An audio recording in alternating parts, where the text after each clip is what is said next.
Vision boards are all about these key things: goal setting, inspiration or motivation, and staying focused. So let's make one in PicMonkey. To start out, I'm going to select my background layer, navigate over to the textures, and look for dust and scratches. Now, dust and scratches work best when you use blend modes to apply them to your layer. So see which one you like best. Now let's add some graphics. So once you click on the graphics tab, you can see there's a search bar where you can search by keyword or name for anything you want out of the thousands and thousands of graphics that PicMonkey has to offer.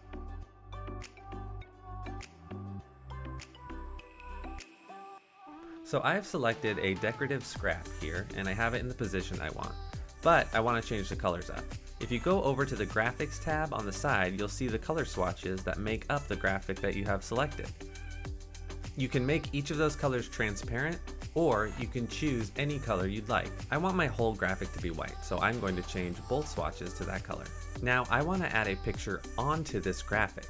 So I'm going to go over to textures, I'm going to go up to the add your own button, and I'm going to select a stock photo, but you can select from your computer, your hub, even Instagram. In PicMonkey's free stock photos, type in all kinds of keywords until you find the images that you like, and it'll add right to your project.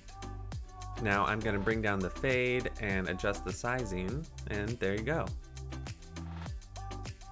Now I want to give it a scrappy paper edge, so what I'm going to do is duplicate this layer by using Command D or Control D on the PC. And with that layer selected, I'm going to go to my Effects tab and down to Gradient. Now this is a trick to get an entire color over a graphic that has, say, a texture or something on it. So what I'm going to do is change both gradient colors to the same color and bring the fade down, and there you go. It's like I painted over the whole thing. And then I'm going to move that layer behind it and rotate it a little bit so you can see the edges and give it that ripped paper look.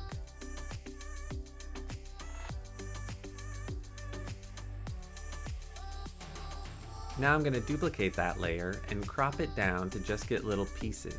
You can do this by double clicking on a graphic and it will automatically pop up the cropping bars, or it's also on the graphics panel.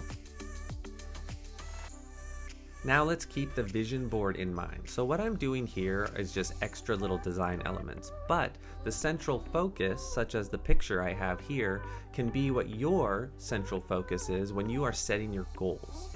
Right? Maybe it's getting in shape, or maybe it's getting that new job, or maybe it's a picture of you at your happiest. This could be what your main image is. So every time you see it, that's what you think of. Now let's add some things that will inspire you or motivate you.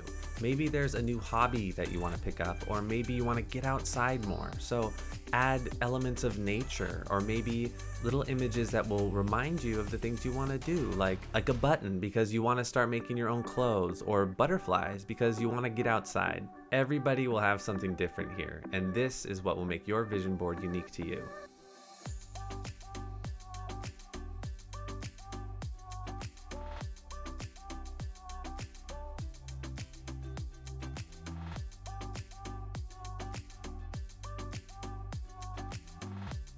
And lastly, adding text to your design will always make it look good, but it is key to a vision board because you can write a quote or a motivational statement or tell yourself something that will help you keep focus and achieve your vision every time you read it.